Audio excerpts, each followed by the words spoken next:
song, We Shall Overcome, because you know what? We will overcome all what is going on, that is not pleasant.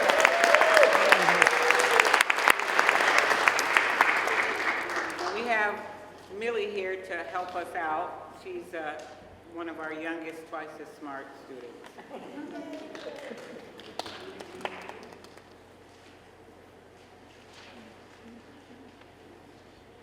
We shall overcome.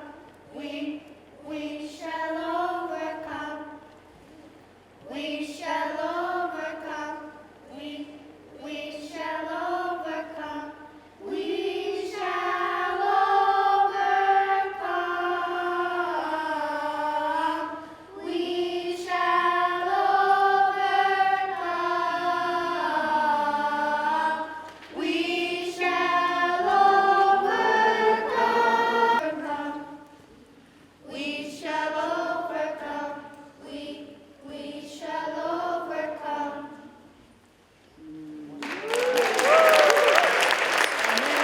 After the speakers and some more music, we'll move into the community hall where our many co-sponsors have literature to share and folks to speak with you about many of the services available in our area. Also in the community hall, we invite you to share in the simple lunch donated by our sponsors and our co-sponsors. At about 2 o'clock, in the community hall, we're going to ask our wonderful Annie Hassett to sing a couple of sing-alongs with us. And then at 3 o'clock, we'll close up and invite anyone who wants to help clean up to help us clean up the main hall, the community hall. We want to thank our sponsors, Trap Rock Center for Peace and Justice, Franklin County Continuing the Political Revolution, Western Mass Code Pink, Women for Peace, Amherst Young Feminist Party, and the Interfaith Council of Franklin County.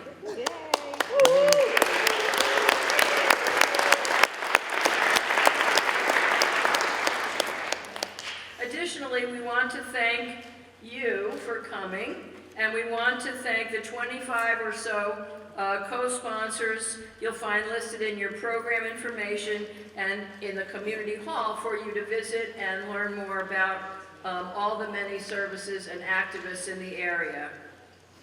Thanks to the friends who helped us set up all our peace and justice regalia.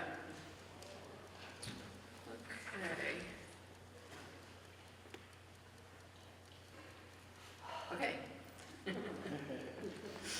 The planning for this event began shortly after November 5th with the election of a felon convicted by a jury of his peers for 34 crimes. We are here to resist the 2025 agenda of the incoming president who has gamed the system at every turn, aided by judges, elevated by gutless Republicans, led by Mitch McConnell, and aided by right-wing media. Our projects for 2025, by contrast, envision a brighter world. We stand in direct opposition to the MAGA extremists and their leaders. We envision a world where every person is valued and the most vulnerable are protected, where childcare, healthcare, and education are supported as critical to our general welfare, where our Mother Earth is finally recognized and cared for as the only planet that we have, where immigrants neither fear deportation nor separation from their families. We envision today as a coalition and community building event, and I see that so beautifully, thank you. It's a community building event in an explicit response to the threat posed by the incoming administration. We will need to support each other, and we will support each other. Yeah.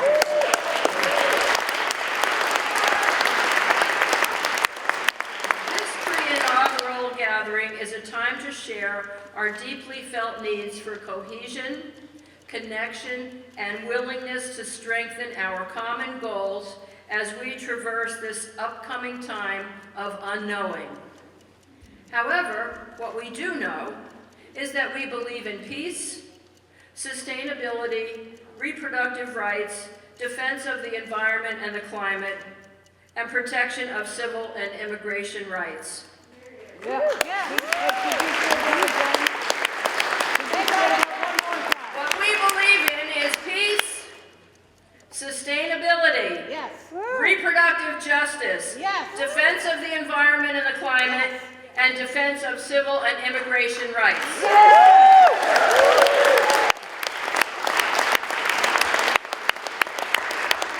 Our projects for 2025 is partnering with Indivisible, a grassroots national organization, in their Help Over Hate Weekend of Service to honor the legacy of Dr. Martin Luther King Jr., whose birthday coincides with Inauguration Day 2025.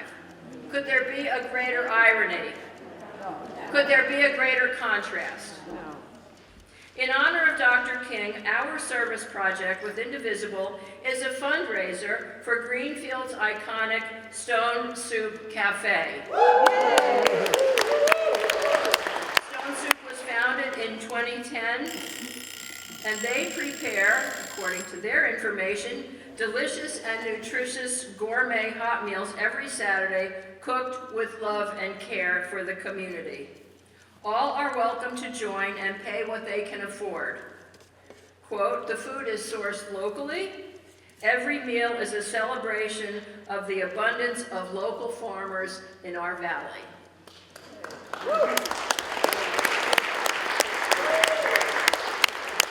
Next Monday, from 5 to 7, Stone Soup Cafe will provide an MLK Day, pay what you can, soup supper at 399 Main Street, right here in downtown Greenfield. Stone Soup has a table with us today, staffed by Sarah Hiller. Is Sarah here? Maybe she'll be here. Oh, she's in the kitchen. Okay. Sarah is their volunteer coordinator for Stone Soup, so check them out at the table. And now, as part of our weekend of service, we're going to make a collection of money among all of you for Stone Soup. And the way that this is going to work, we're going to have the Raging Grannies singing while we do the collection. And what's happening is there's going to be Pixie, Jenna, Park, and David who are going to come around with baskets. They're going to send it one way down the aisles, and then send it this way, and then people will pass it over the pew to the aisle behind them, and then you'll get it in a minute. You'll figure it out. So if we could have the grannies up here to sing, and that way, you please keep it a little bit quiet while we're doing the collection. Except for us. Except for you. Okay, Raging Grannies.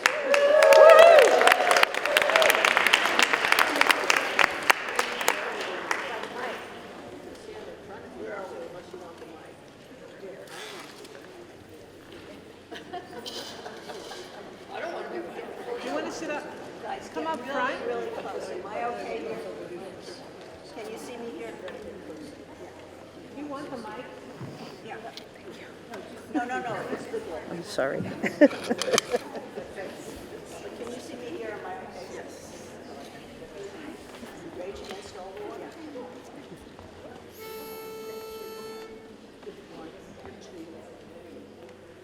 We're the Raging Grannies, and we're here to take a stand against the senseless killing raging in so many lands. No more missiles, bombs, or drones, that is our demand. We sing to end all war. No more military action. We declare dissatisfaction with greedy politicians who make war with bombs and guns. We rage to end all war. They tell us to be quiet and they throw us into jail. But though we're old, we're feisty and we're anything but frail. With songs for peace and justice, now our message will prevail. We sing to end all wars. No more militarization. We spending all our taxes to destroy, exploit, and kill. We rage to end all war. Our country keeps on sending drones to kill in other lands, and all of us must do our best to stop them if we can. How many more must die to carry out their bloody plan? We sing to end all war. No more military action. We declare dissatisfaction. With granny songs and voices strong, we rage with all our might until we end all war.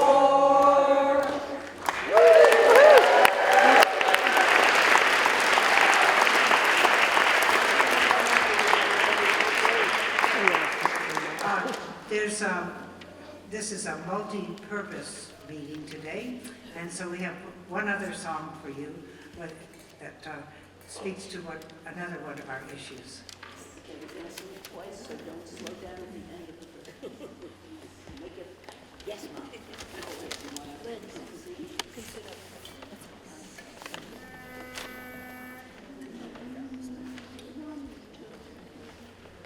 No, no, no, you don't tell me what to do. My body is mine. It won't be ruled by you. Yeah. No, no, no, you won't silence women's voice. Whether to have a baby or not remains a private choice. Yes. Roe v. Wade, it was a settled case. Why didn't Congress leave it alone and honor women's space? No, no, no, you don't tell me what to do. My body is mine. It won't be ruled by you. No, no, no, you won't silence women's voice. Whether to have a baby or not remains a private choice. Yes. Roe v. Wade, it was a settled case. Why didn't SCOTUS leave it alone and honor women's space?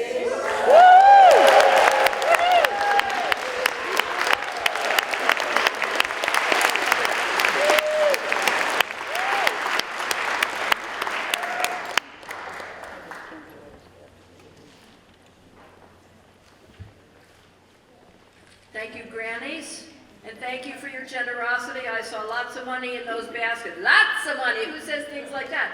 Lots of money. Except it wasn't tax money. It's for a good cause.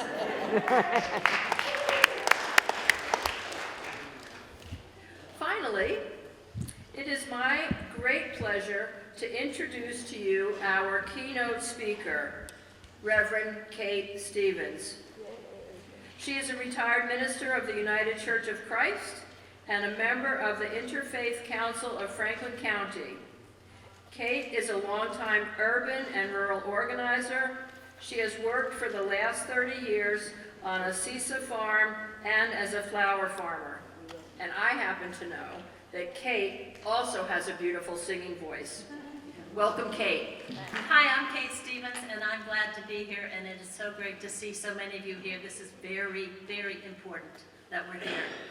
I don't know what a keynote speaker is supposed to do, but I think in this case, I'm supposed to be a cheerleader, and even though they didn't know this, I have that on my resume because I was a cheerleader for 3 years. A long time ago. But I know why you're here. You're here because you care. Is that right? Yes. You're here because there is something you love that is being threatened.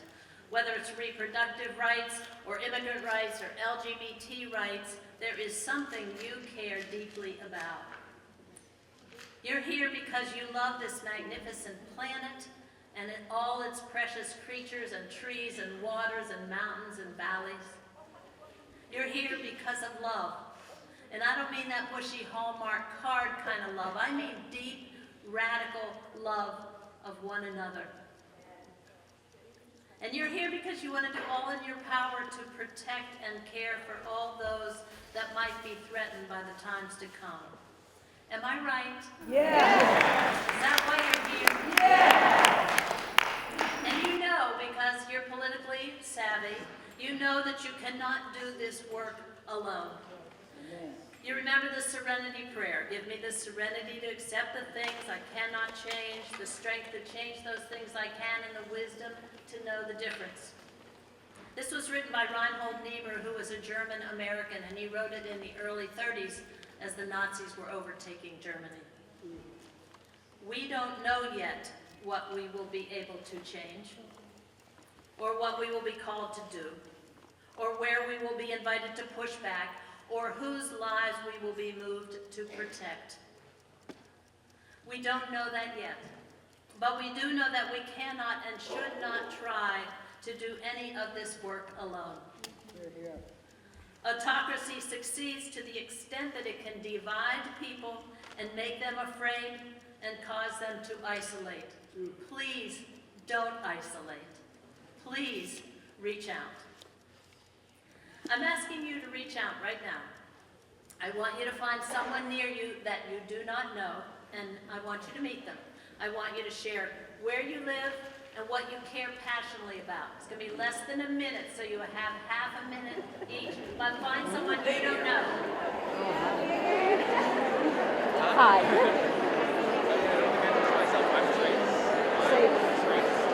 Trace. Yeah, that's what we did. I know you have. But so what do you do? Oh, okay. Wow. And you work with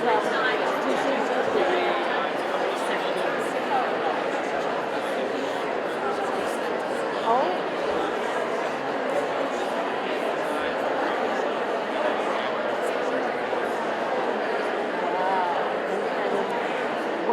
Your work with Houston, why you actually came today, or? Yes, I drove down yesterday. Because you're living in Burlington. Oh my God.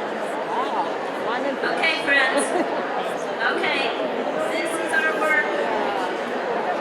This is our work. But I've only been up here for 3 years. This might be the most important work we do in the next few weeks. My father was from the north. This is As a our child, work. grew up here, but I ended up living outside Washington, D.C., and then down in Florida. This is and then our in work. Canada. This is what we need to be doing.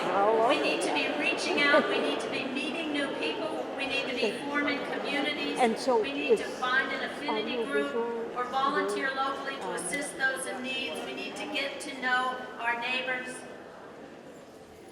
We get to reach out and volunteer to help those with needs. And we need to do it now in preparation for whatever things we might need to do in these next months. Hear these words. The ancient redwood trees of Northern California, huge as they are, have very shallow root systems. They cannot be blown over by the strongest wind. The secret of their stability is the interweaving of each tree's roots with those that stand by it. Thus, a vast network of support is formed just beneath the surface. In the wildest storms, these trees hold each other up.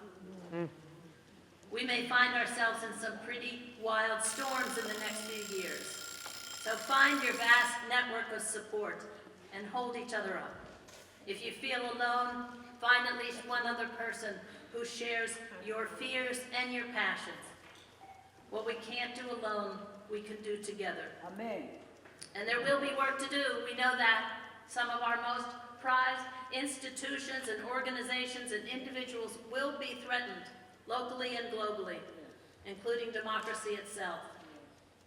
I read recently of a Palestinian man who remembers as a child asking his mother, "What do we do when the world is losing light?"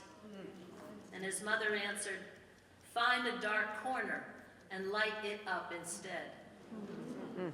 What do we do when the world is losing its light? Find a dark corner and light it up instead. And there will be dark corners. We're not sure yet where and what they will be, but most certainly there will be dark corners. Find them, ask some others to join you, and bring your light into the dark. Finally, we may find ourselves in good trouble. We may have to fight, hopefully non-violently, We know we're going to have to push back. That much is certain. Yes. You remember the civil rights movement, Yes. the women's movement, anti-war movement, Clamshell Alliance. Yes. Remember Black Lives Matter and Occupy Wall Street. Remember the Women's March of 2017 and all those big hats. We have models, we have heroes, we are not alone. Remember the sit-ins and die-ins, the marches and the rallies. Remember the kneeling football players and the fist in the air. We will use these methods. We will push back. We will resist. But I read recently that our hearts are organs the size of a fist. So when we push back, when we raise our fist, remember that fist-shaped organ and do it with heart, do it with love. I believe it's the only way we will make change. We don't need to love the enemy. I don't care if you love your enemy. We need to love ourselves. We need to love each other.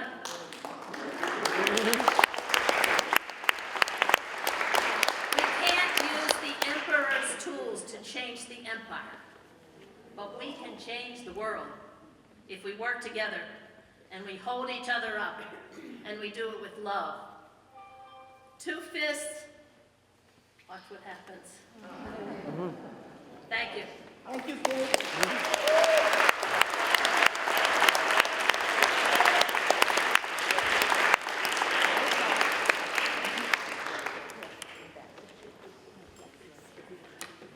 Thank you, Reverend Kate.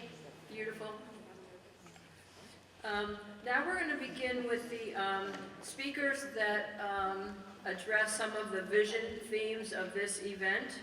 And so we're going to start with Kaya Jackson, who is a core organizer with Jewish Voice for Peace in Western Mass, as well as a healing arts facilitator, storyteller, and movement chaplain who calls Great Falls home. She just took a break. Okay, well then, let's start with, is Juliet here? Yes. She's right there. Okay, let's start with Juliet then. Juliet Margola is a member of the Amherst Young Feminist Party. I want to hear it for the Young Feminists!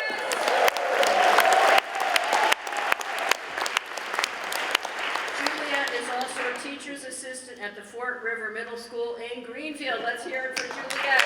And, we have a timer that we're going to bring at what time? 5 minutes. 5 minutes. Okay, not to be rude. Great. I still get nervous speaking in front of people, so bear with me. Hello, everyone. My name is Juliet. I am 25 years old. I work as a teaching assistant at Four Rivers Charter Public School and am part of the Amherst Young Feminist Party. I want to thank Franklin County Continuing the Political Revolution and everyone that made this event possible for having me here today to represent the Amherst Young Feminist Party. Our group is a local chapter of a national organization that is fighting for gender justice, consisting of young adults, college students, high school students, and recently middle schoolers as young of 13. Together, we envision a future where we have open access to abortion and reproductive health. We fight for a world where when young people apply to college, all they have to worry about is their GPA, not about the status of reproductive health care or gender-affirming health care in the state they're moving to. We imagine a world where women, girls, LGBTQ+ people, and immigrants don't fear their president. You can see our passions and visions through our work. Just in the past year, we have created a zine on mifepristone, painted a mural at the Mill District in Amherst, planned a walkout to demand the certification of the Equal Rights Amendment, and hosted a banner drop fighting for access to contraception. We have also been lucky to collaborate with other local organizations like the Reproductive Justice Task Force and the Abortion Truth Campaign on many different projects. We are so grateful to be fighting this fight along so many amazing people. I continue to be inspired by the people that have been fighting for abortion rights since before Roe v. Wade was passed. It's you who remind me there was a world before abortion access that you fought through, and that together we will get through the next 4 years. When things get hard, remember that we are here for each other. Support your communities, talk to your neighbors, call your legislators, donate to abortion funds, and don't give up. Thank you.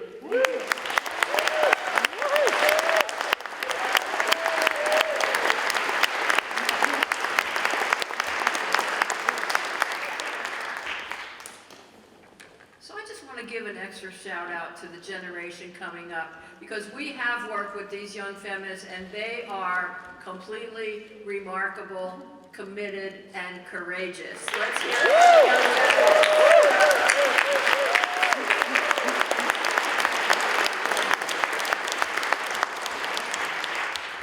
Okay, and now, Kaya Jackson, who is a core organizer with Jewish Voice for Peace for Western Mass, as also a healing arts facilitator, storyteller, and movement chaplain who calls Great Falls home, and she will speak to us on the matter of peace. Thanks, Kaya.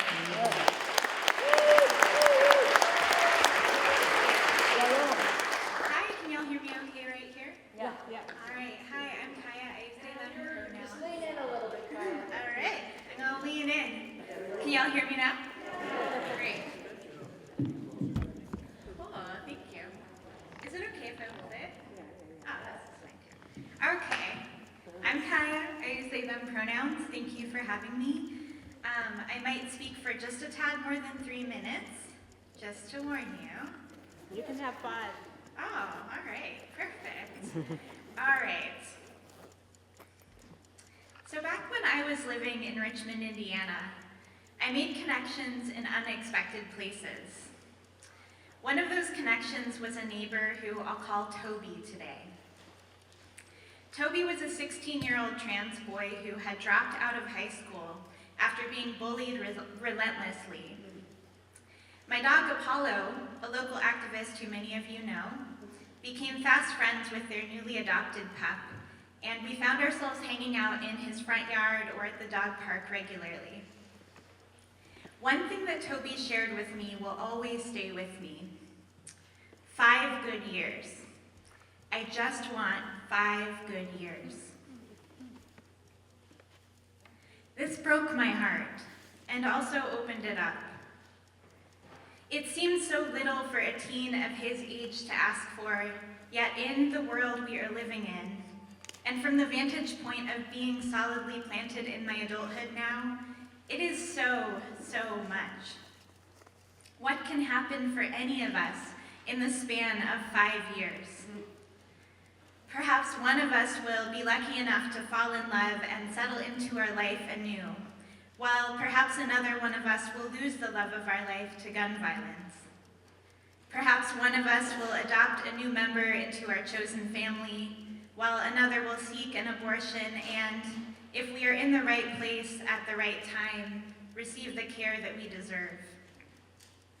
Perhaps one of us will finally get that opportunity for career advancement we've been waiting for and working towards all these years, while another one of us, maybe one of our most steadfast and caring community members, will get laid off with little notice and no plan for how to cover next month's rent.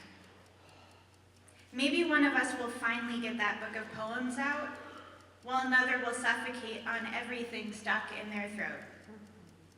There's no guarantee that any of us will have 5 good years. For people in Gaza, I don't know who is asking for 5 good years anymore. From the footage I have seen on the ground, people are desperate for a single glass of water, a single night of less dramatically terrorized sleep, for a single sighting of a familiar face. For anyone who has ever witnessed a loved one struggling to survive in the face of sickness or injury, perhaps you too are familiar with asking for one more day, just one more day to be by the bedside of your beloved. May God grant us one more day together. Some of us in this room have survived enough already to be truly grateful for just one more day. The most oppressed have always been our teachers of what humanity can look like, what God or the divine healer or the spirit of life or the great mystery looks like in the flesh and how it speaks through our bodies and our lives. The most oppressed always teach us how to be more human, how to be truly resilient and present and alive with the gift of life in the face of death. Yet at this moment, at the threshold of this tenuous, limited, and yet long-awaited ceasefire, this lesson feels too expensive. I'm not just talking about the billions that could have gone towards food security, housing access, environmental protection, and more here in the US. I'm talking about the lives that have been relentlessly devastated with our tax dollars, the lives that cannot be brought back tomorrow or even in 5 good years. As I struggle to continue to speak about Gaza, I feel a deep sense that I do not have a right to learn through the trauma of other bodies, to make meaning of another's suffering for the process of my own meaning-making. I am not at peace with this reality that we have co-created together.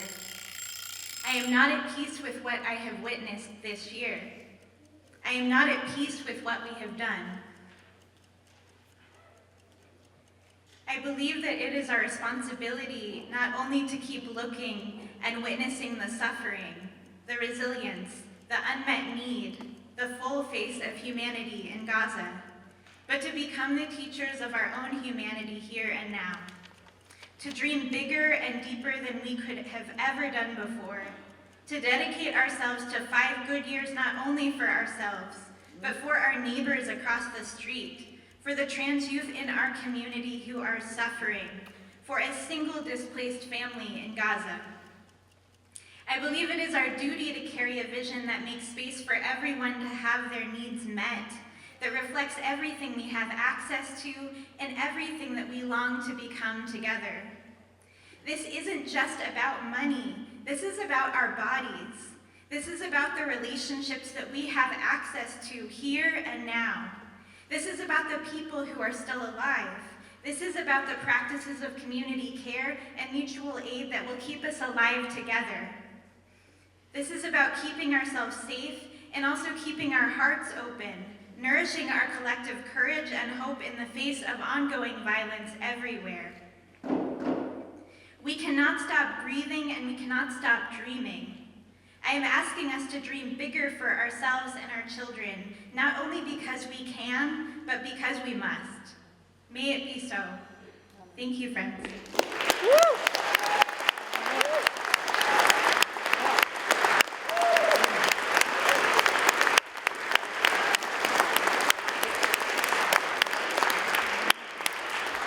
So I'd like to just take a brief moment of silence for the people of Gaza and the people of Israel who are suffering, and we hope that this ceasefire will hold.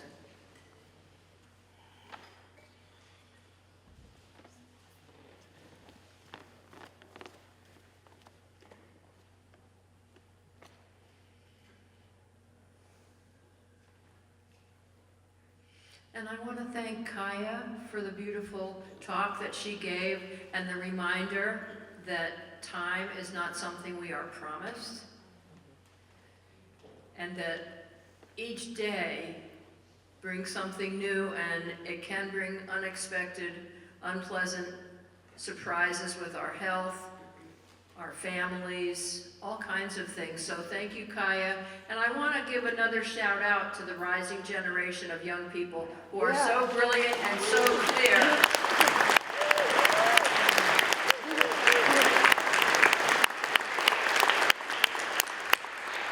And now a shout out to our beloved community, because the collection was $1,396.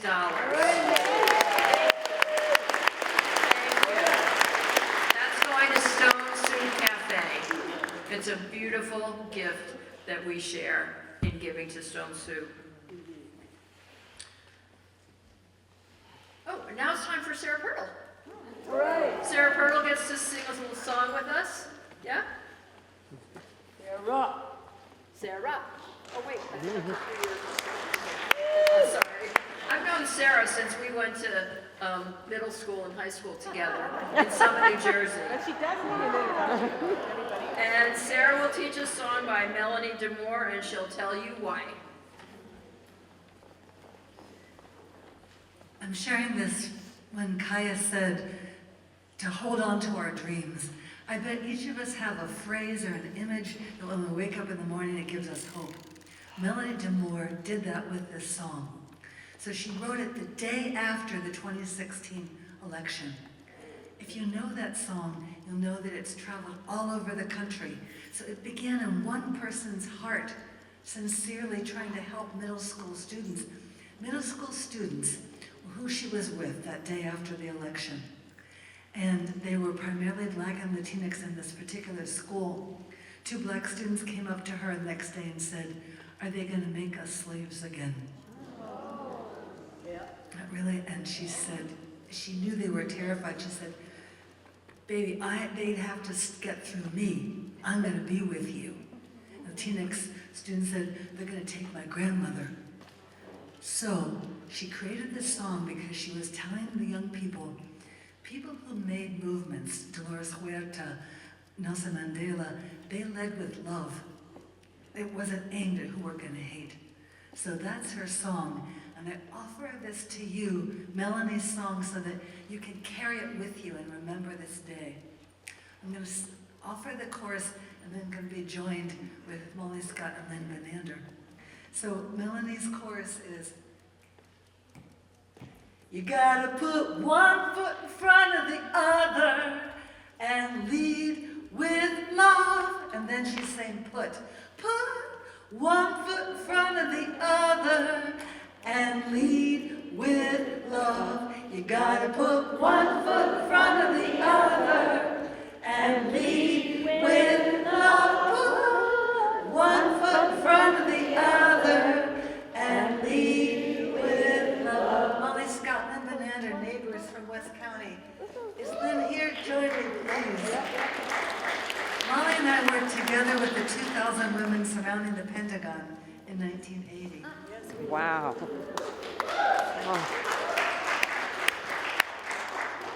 Echo us back. Don't give up hope. Don't give up hope. You're not alone. You're not alone. Don't you give up. Don't you give up. Keep moving on. Keep moving on. Don't give up hope. Don't give up hope. You're not alone. You're not alone. Don't give up hope. Don't give up hope. Keep moving on. Keep moving on. You gotta put one foot in front of the other and lead with love. You gotta put one foot in front of the other and lead with love. You gotta put one foot in front of the other and lead with love.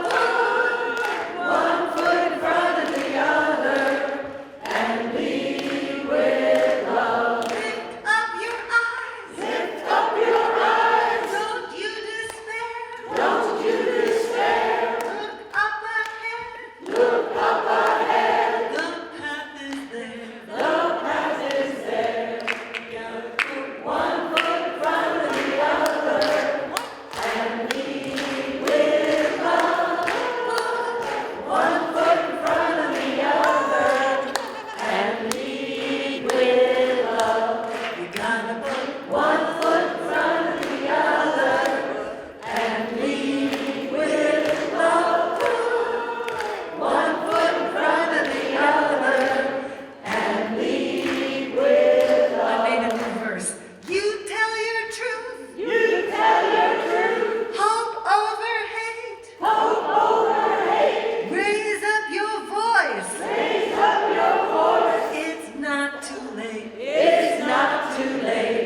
You gotta put one foot in front of the other and lead with love. One foot in front of the other and lead with love. Sing to each other. Look around. Sing to each other. You gotta put one foot in front of the other and lead with love.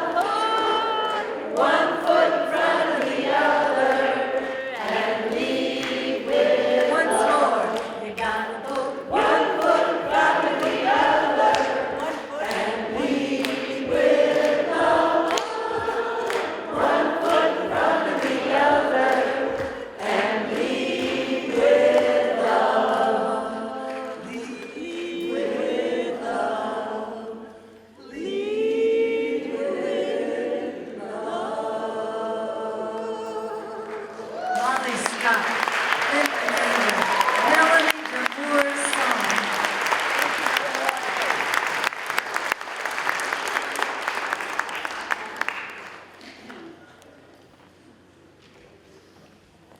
Thank you, Sarah. Thank you, Molly. Thank you, Lynn.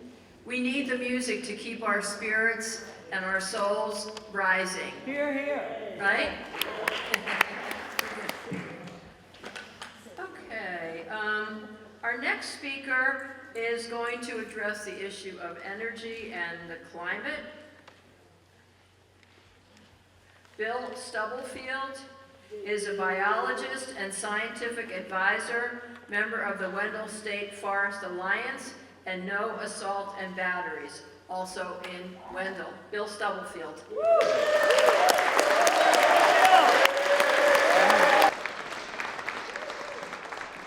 Hi everyone, delighted to be here. I was pulled into this at the last minute and sort of cobbled together a few remarks, but here it goes. It is a fundamental fact of nature that no organized system, such as an ecosystem or a society, can persist without ongoing flows of high-quality energy and materials into the system and matching flows of low-quality energy and waste materials out of the system. In particular, no human civilization can persist if these flows exceed the regenerative capacity of Earth. And that is the predicament we now face. Resolution of this contradiction is the central dynamic of our time, and how it will play out remains profoundly uncertain.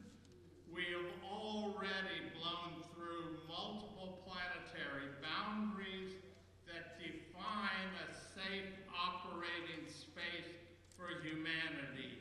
And one way or another, by choice or compulsion, the flow of energy and materials through the human system must decline dramatically. Either we live within our biophysical limits or we perish. Good planets are hard to find, and we damn well better take care of the only one we've got.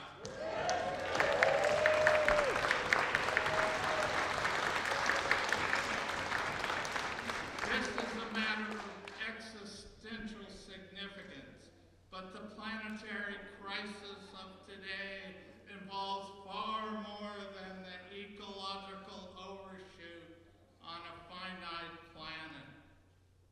Some of our biggest and most immediate problems are inside the human system and must be dealt with if we're going to meet the environmental challenges we face. I'll mention just two. There are fundamental problems in our economic system, including runaway inequality and the maldistribution of resources on an epic scale both within and among countries. It's me, and more all the time. Another fundamental problem is in how we govern ourselves, manifesting as a crippling inability to coordinate effective action to meet our many problems at every level of government. To say nothing of the pandemic of neo-fascism, endless war, and the looming threat of nuclear annihilation. Altogether, we face a crisis of unprecedented scale not be corrected with a few tweaks and band-aids. Fundamental change is needed. And what we do now will echo far into the future.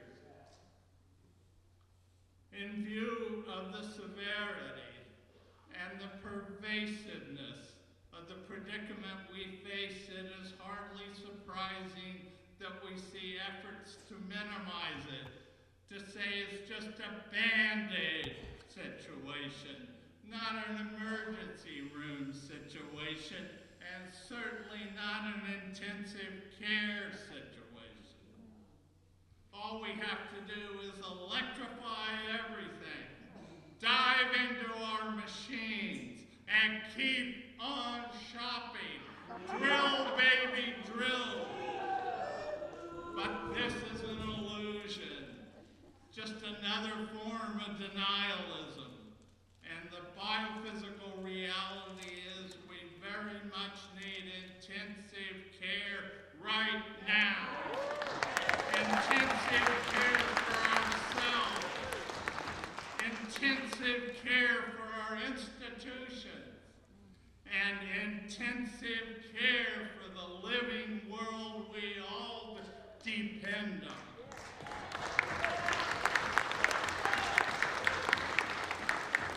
When we stand back and look at the Earth system as a whole, we see that everything is connected to everything else.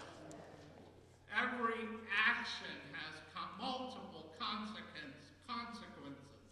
and we can't do just one thing.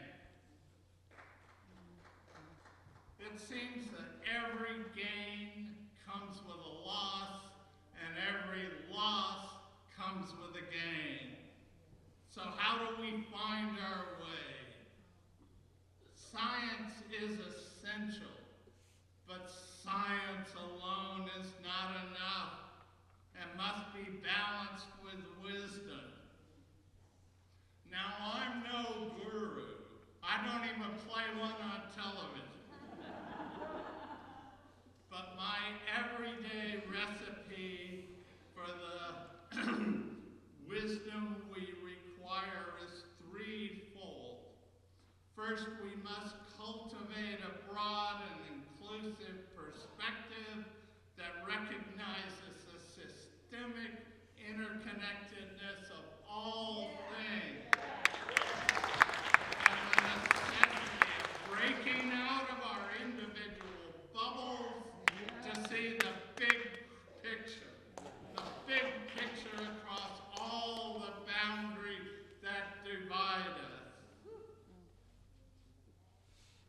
Second, we must cultivate compassion for all beings, human or otherwise. And third, we must cultivate precautionary restraint to minimize avoidable harm. There is a bumpy road ahead, friends, to say the very least. And we're going to be much better off if we link arms, join forces, and face reality together with our eyes wide open.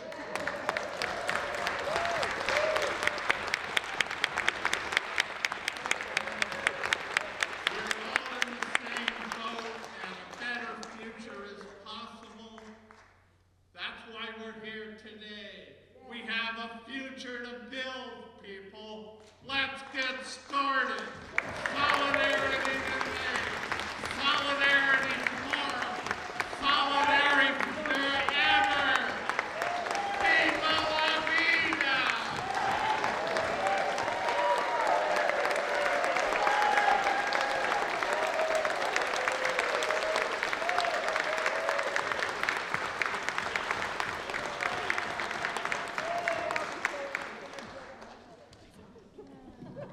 We may have come here on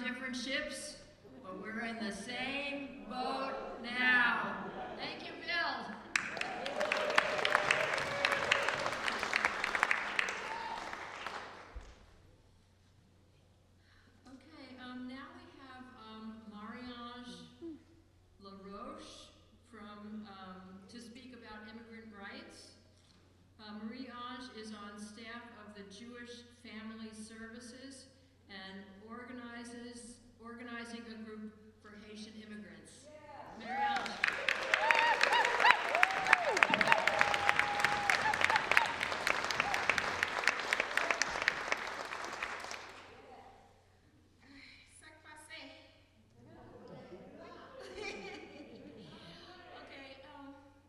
It's a pleasure for me to be here today.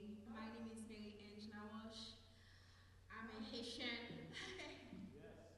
Yes, I'm from Haiti. Like as all of you already know, what is going on in my country right now. Okay, what is going on in my country right now? And then I have a lot of Haitian community in Springfield and its surround, so it's dealing with a big fears right now.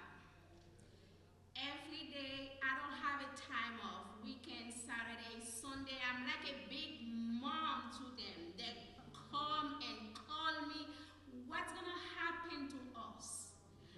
We are feared to send our kid to school. Can we send our kid to school? Can we go to a visit doctor?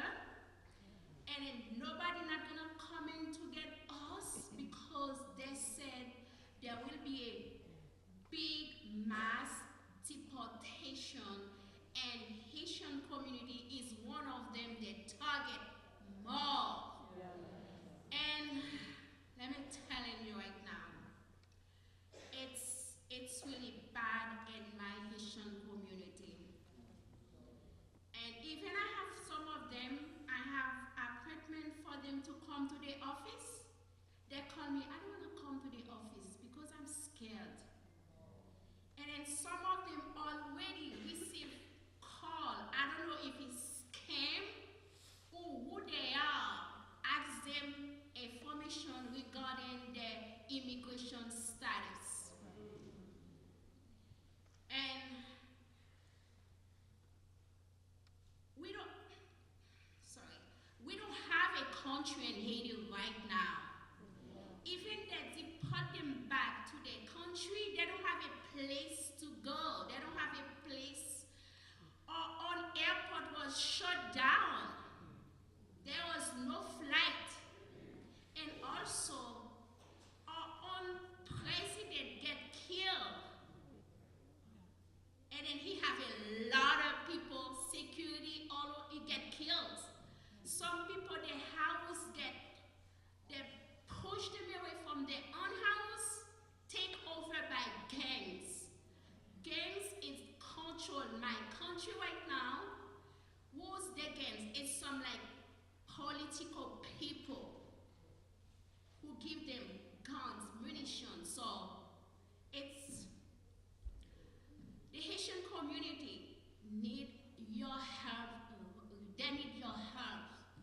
So they need your assistance. I don't know how we can put it together, how we can help them out, but right now it's really critical for them.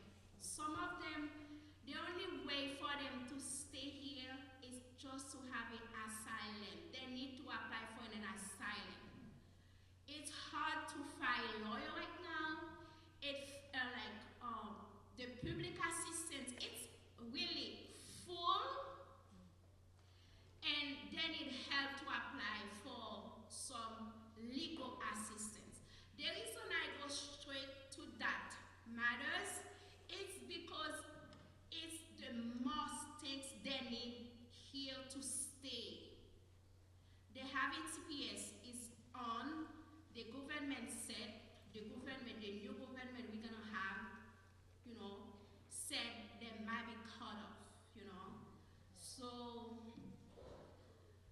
as a Haitian myself, I've been to that situation also before. It's really sad. It's really, I don't have a word to say. The Haitian community, they need your help. I'm working for Jewish Family Services, and like yesterday, we have to take all the files to move things because we don't want to expose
for the immigrant populations among us throughout the country.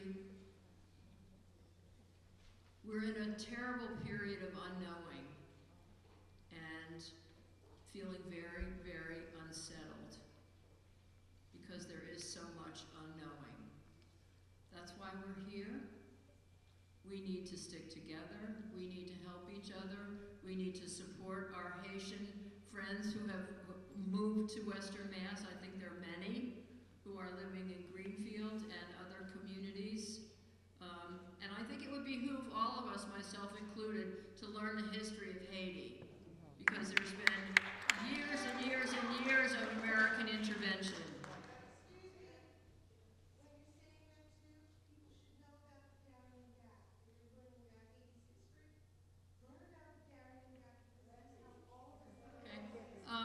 You know, maybe, yeah, it's okay. Maybe later in the afternoon we can have some announcement times, but I do implore you to learn some of the history of Haiti, because it is very, very important, and the United States plays a big role in the political, economic, and social problems that exist in Haiti today.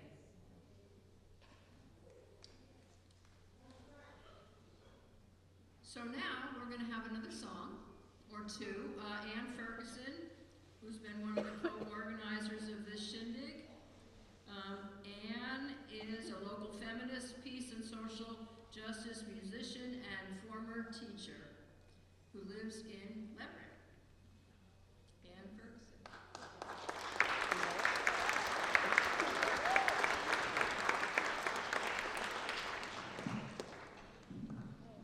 Hi, everybody. It's just been a wonderful day hearing all the inspired talks about the importance of us building community in this difficult times. And I want to give a shout out to the importance of music in our struggles.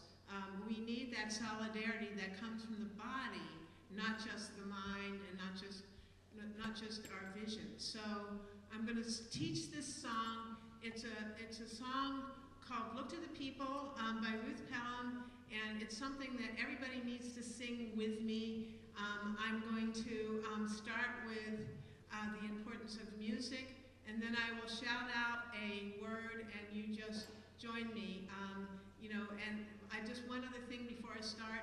The civil rights movement in this country was successful partly because they brought the people together in song, in the churches, on the streets. They shouted, they sang together, they sang when they were in jail. We need to do that again. We need to learn how to do sing-along songs, just like We Shall Overcome, the Twice as Smart Singers were singing. We need our songs for now. And this is a good one, and you can learn it and you can sing it wherever you are. Okay, so here's how it goes. Gotta look to the people for music in the hard times coming ahead. You gotta sing and shout, work it on out in the hard times coming ahead. With the people's music and the people's music. With the people's music, we gonna make it. Vision, gonna look to the people for vision in the hard times coming ahead. We're gonna sing and shout,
people for friendship in the hard times coming ahead. Gonna sing and shout, work it on out in the hard times coming ahead. With the people's friendship and the people's friendship. With the people's friendship, we're gonna make it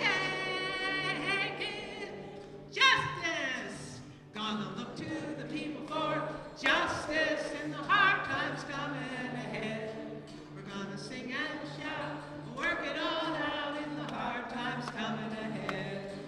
With the people's justice, with the people's justice, with the people's justice, we're gonna make it. Okay, one more, community, and then all the others. You'll see.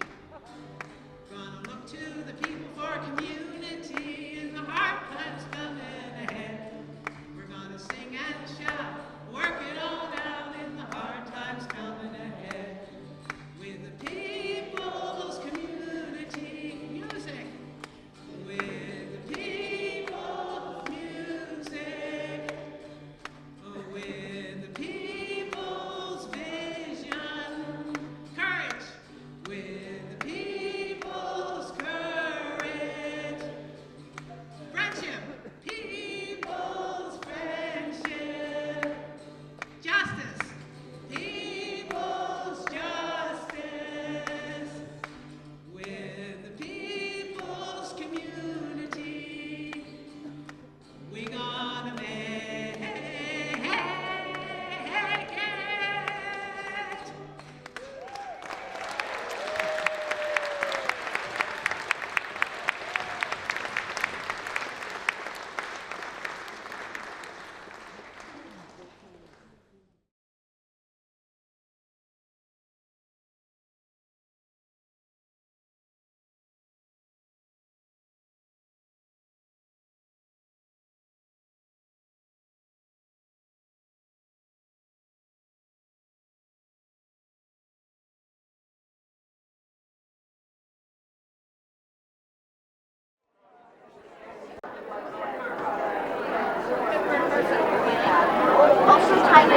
Nice to meet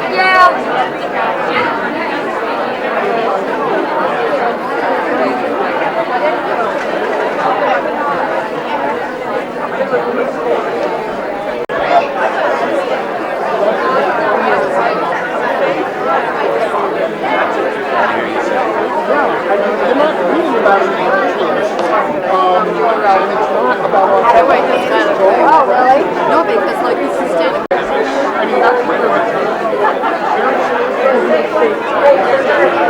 How are you doing? Good to see you. Yeah. And these are vegetarian also.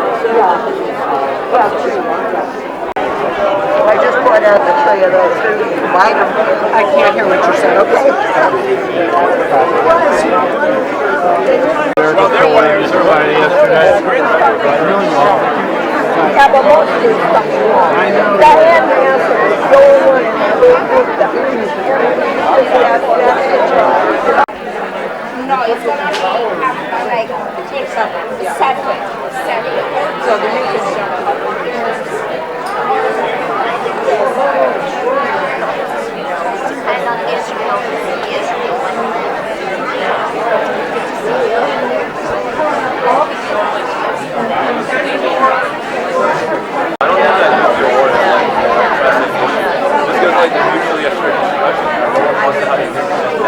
That's the plan, but you know what that doesn't take into account?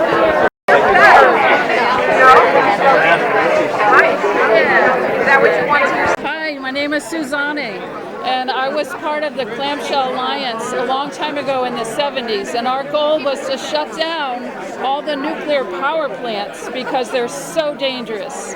And this country the world has never figured out a way to deal with the radioactive waste. that comes from these nuclear power plants.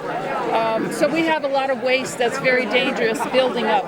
Now there are some people, climate change, there's a climate crisis. We all know this, and we need to stop burning fossil fuels. Some people think that nuclear power, because it doesn't burn fossil fuels, is a good answer to the climate crisis. But this is really false. And the answer is what we all know, the simple things, which is conserving, making the houses nice and tight so they don't lose heat, and using solar and wind and other alternative sources, which you can build right away, and we are building them right away. But nuclear power plants take 10, 15 years to build, and the last ones back in the 80s that they were starting to build, 2 of them were canceled and only 1 was recently started. So in the meantime, the nuclear industry right now is capitalizing on the idea that, there's a climate crisis, maybe we can get people to buy our nukes. Because the industry makes lots of money on the subsidies they get from the government, who has also bought into the idea that nuclear power might help us. So it's a hard moment in so many ways, and we know that it's hard for people to think about nuclear power in the midst of everything else. But just don't swallow the lies that they've been telling all these many decades, that nuclear power will be helpful for us. And you can go to the clamshellalliance.com website for lots more information. We have news articles coming up every week or 2. And there's also an awesome documentary about the Clamshell Alliance and Nonviolent Direct Action, which is what we used back in the 70s to bring awareness to nuclear power. And it's at YouTube, and search Acres of Clams by Eric Wolf, and it's Wolf with an E. And you could put in 2024 and you'll probably find it. It's really fun to watch, and it really tells you a lot about nuclear power, but also about nonviolent direct action, which is something I think we're going to need right away here. I'm Mary McClintock. I am a member of Franklin Community Co-op. I'm staffing a co-op table today as a working member of the co-op. And Franklin Community Cooperative is a member-owned cooperative that operates 1 co-op, 2 stores, Greenfields Market in Greenfield and McCusker's Market in Shelburne Falls. And we've been around since, I don't know how many years. I've been a member for 40 years. And when this event is about envisioning the world we want, and the world that I want and the world that we want is where community comes together to meet each other's needs, including, for us, it's running a grocery stores that supply our community with fabulous food. We buy a lot of food from and sell food from a lot of local vendors, a lot of locally grown food. And so that's part of, and Franklin Community Co-op, so we're member-owned. We have a program called Food for All, where people who are on SNAP or SSI or WIC can get 10% discount. I'm a working member, which means that if I do 4 hours of community volunteering each month, I get a 15% discount in shopping at the store. If I do just 2 hours a month, I get 10% discount. So we were here today giving information about the cooperative, encouraging people to join the cooperative, and also handing out little balsa wood airplanes. And I'm wearing my Hope Changes Everything shirt because every group that's tabling here, and this whole event is about having hope for this world that we want.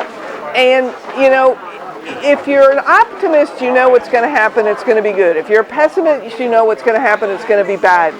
But neither of those requires you to do anything. But if, we don't know what's going to happen, but if we have hope, that gives us room to do something to make a change. And every group here is operating from their hope to make the world that we want. So Green and Greenfield has been around for, I guess, close to 15 years. We've worked on the climate and trying to protect the environment, trying to improve climate justice, working on eliminating or reducing the amount of waste, the amount of energy that we use, being more conscious of all that we do. We're going to be having a talk on film on how what we eat impacts the environment, and we have had a number of forums over the years, and the last one was about housing, and from it was born Housing Greenfield, which is a program that we're working very strongly with right now in trying to develop housing for people and shelter for the unhoused. And we have had pollinator programs. We're trying to increase the amount of pollinators that we have, and varieties of trees and insects, protecting bees,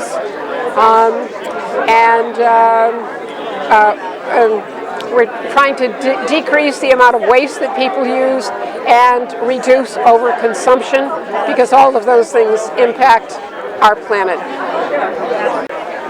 So I'm representing the Nolambika Project. Most people would know us as a non-profit, non-tribal organization, and we tend to try to, let's say, encourage or share information among the native people here. And so it's a really good sense right now that there's a lot of momentum going on among Native communities in terms of the land back process and basically activities. So what I'm doing here today is just standing and answering questions about what's been going on, and it's just been a wonderful occasion right now, because I've never been through this, but this is a mob here and it's just great. So I want to thank the organizers for that. My name is Russell Friedman. I live in Lanesboro, Massachusetts, about 50 miles west of here in the Berkshires. And I'm I'm state coordinator for Progressive Democrats of America. And PDA is a national PAC working inside and outside of the Democratic Party, trying to move the Democratic Party in a more progressive direction. We were founded as after the Dennis Kucinich campaign of about 25 years ago.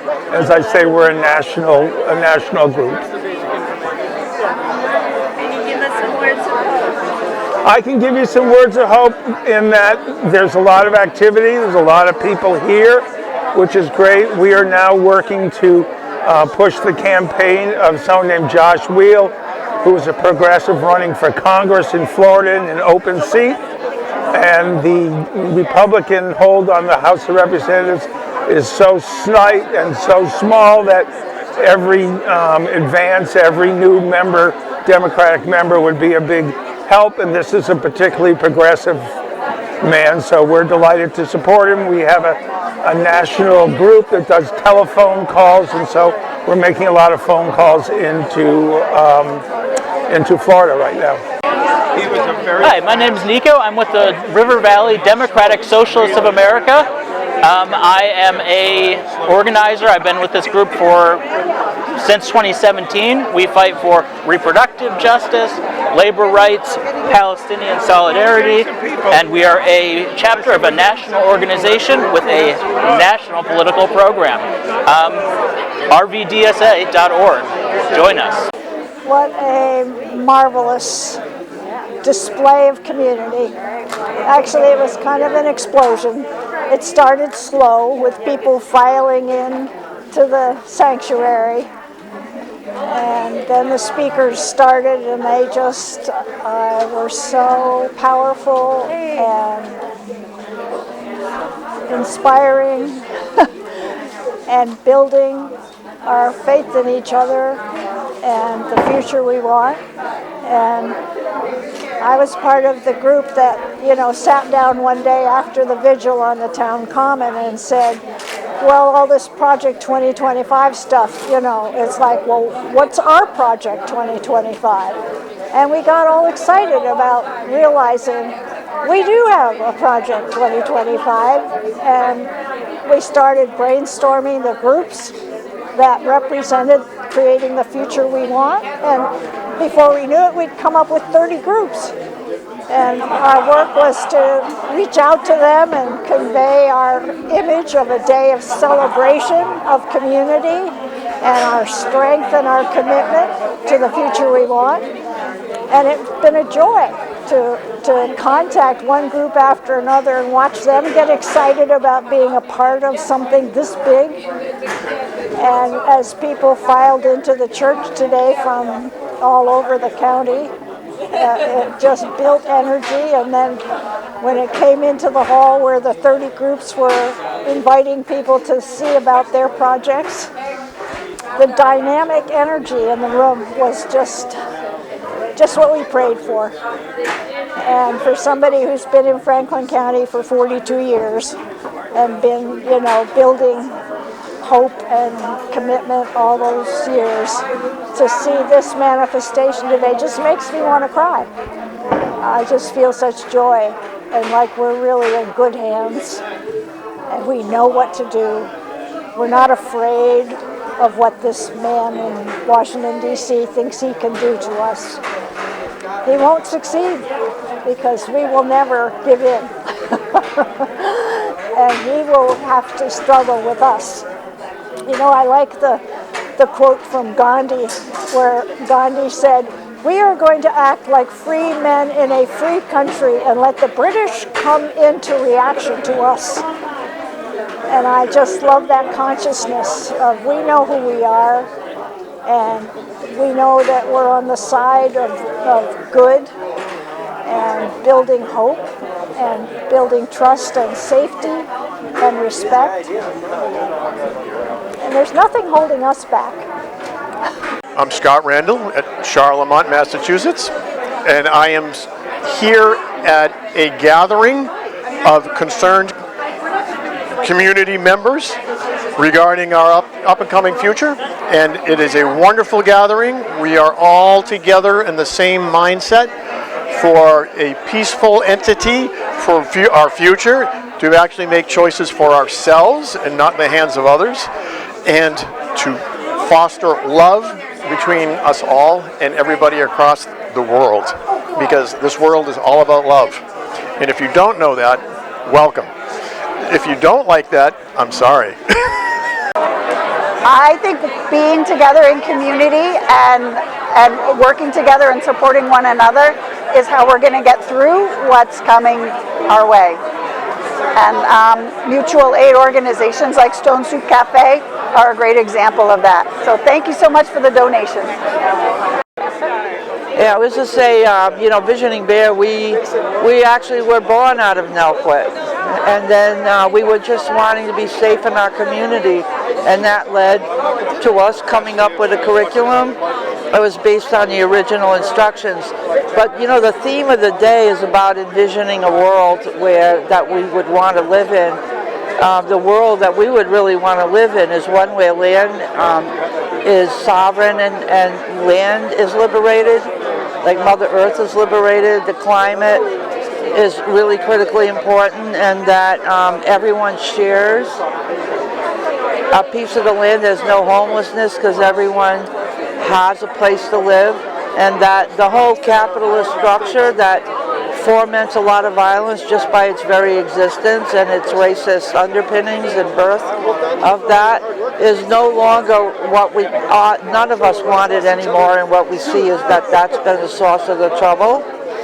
That what we can do is share and acknowledge that the plants and animals are really our teachers, and they could all function well if we weren't here, but there's a role that we play with them where we learn how to speak with them and connect with them again. Like I've envisioned a world where people can get up, they're not indentured in any way, their time isn't bought, they are able to do their own day, live in their own communities, have a relation with land, teach children about relation with land, and that there's no more racism. The word doesn't exist because we're just the people, and that we live on the land in collaboration and consent with it, that we don't do anything without consent.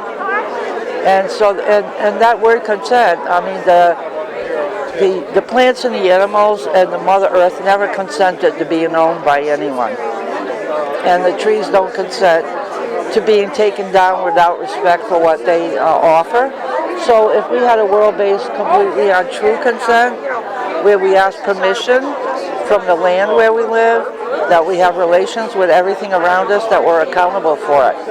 So that's the world I want to live in, where everyone is sacred, everyone acknowledges it, racism doesn't exist, and the children are taught to connect with the land. Hi, my name's Wendy Goodman. I just wanted to make sure that people knew that the route that people are taking to come from the South Americas, whether the Central Americas or the South Americas, is through a place called the Darien Gap, D-A-R-I-E-N Gap. It's where everybody needs to go through Panama. It's really worth checking out. It is the worst place to travel in the world. It is heavy, dense jungle. There are no roads, and you will learn a lot. But it really gives you an idea of what people are willing to go through to build their lives. So I encourage you to Google it and see whatever you can about it. Thank you very much. So my name is Priscilla. I'm a member of Demilitarized Western Mass. What our goal is to shut down the military-industrial complex here in our communities and elsewhere. And so we are primarily a direct action group, all forms of direct action, at the L3 Harris facility in Northampton, which is the 9th largest weapons manufacturer in the country. And they do work on technical devices for the military, surveillance devices, technology, and we're a very intersectional group, intergenerational. We have members from 20 years old up to 80 plus years old. We really do concentrate on being anti-racist, abolitionists, anti-imperialists, and in that, of course, we know we need to shut down the military-industrial complex. So some of our direct actions have been at the facility in Northampton, and this is an example of one we did in June of 24, where we backed this truck up to their delivery gate, and 4 people locked down in the vehicle, and it took them 6 hours to get them out. They had to call the state police special extraction team, where if you saw the truck now, there's no top, there's no doors, there's no windshield, it's bare.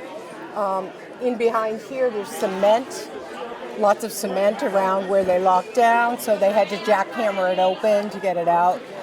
We did the same thing, a little different, in October of 23 with boats and trailers, shut them down for 6 hours then. So that's, mostly the kind of work we're doing. We're also doing a lot of other stuff, like we have a hospital medical campaign where, we stand in front of hospitals and our sign that says, if this hospital were in Gaza, it would be rubble. And we're trying to get the medical establishment to be more outspoken about that. We're actually doing one of those standouts on Tuesday of this week, coming up at Greenfield Bay State Medical. We've done a lot of work trying to get Representative McGovern to do more to end the genocide in Gaza, including an occupation of his office for 4 days.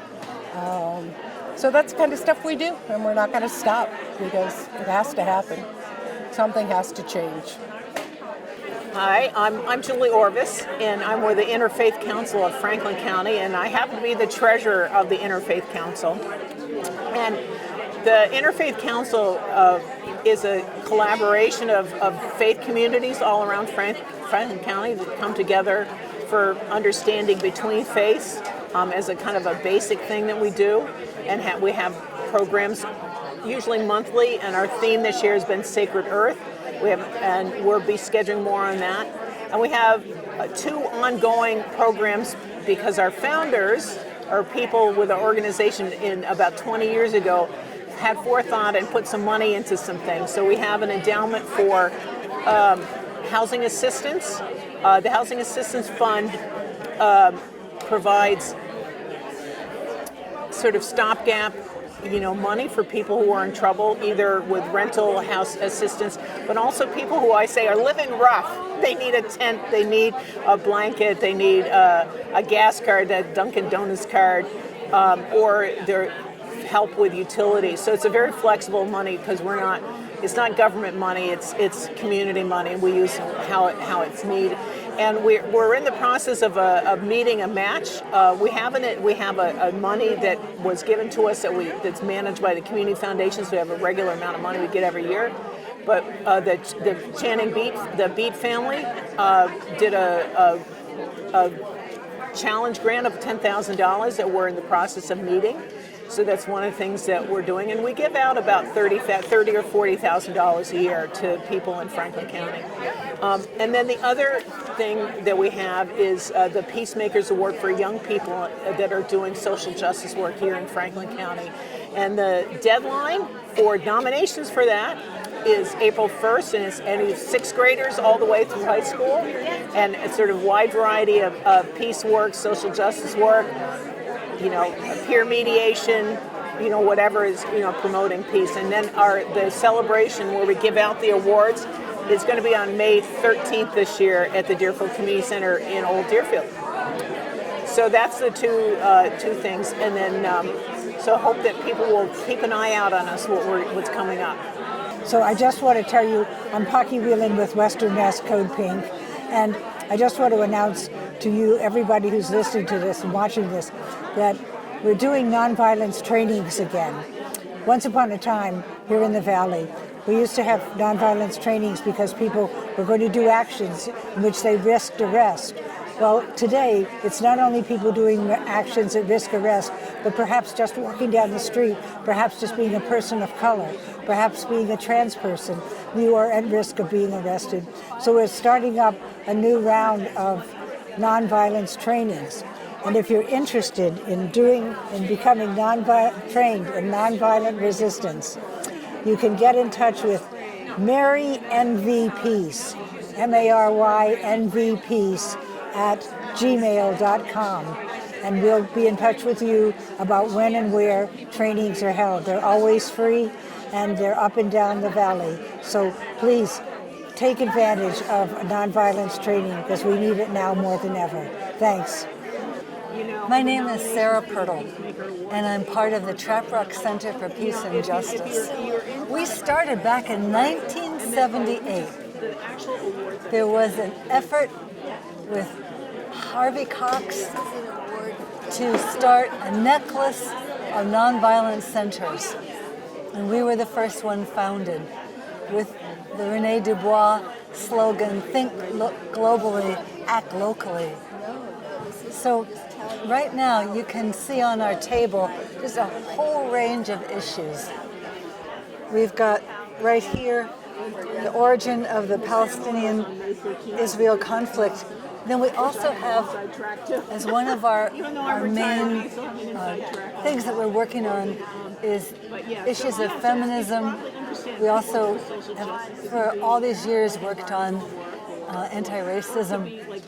So we're this great combination of seriously looking at what keeps the nuclear arms race going, but also having a peace camp. So we're trying to look at all the causes and factors. I love this quote from Peace Pilgrim. She said, "Find your place in the peace puzzle."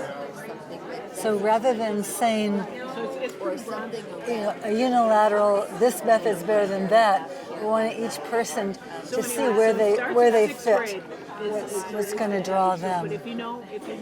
Today has been a thrill. There's 30 different groups.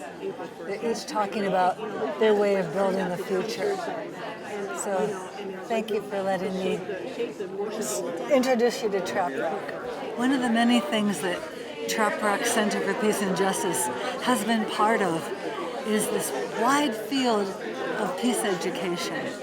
So back in the 80s, 23 young people came together to draw their hopes and fears.